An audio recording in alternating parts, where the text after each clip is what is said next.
hideaway spare or a spare tire that's smaller than the regular tire, but the circumference of that tire is of a size that will allow it to roll the same size, same as the tires that were on the vehicle. These are usually have an extended mileage of about 50 to 75 miles. So it's just to get you to a place to get the other tire fixed or replace it, whatever's necessary. All right, once we put the tires on top of the lugs,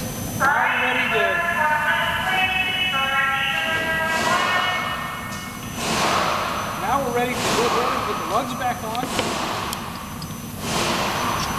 Now we took them off counterclockwise, turn them to the right, which is clockwise, put them back in position.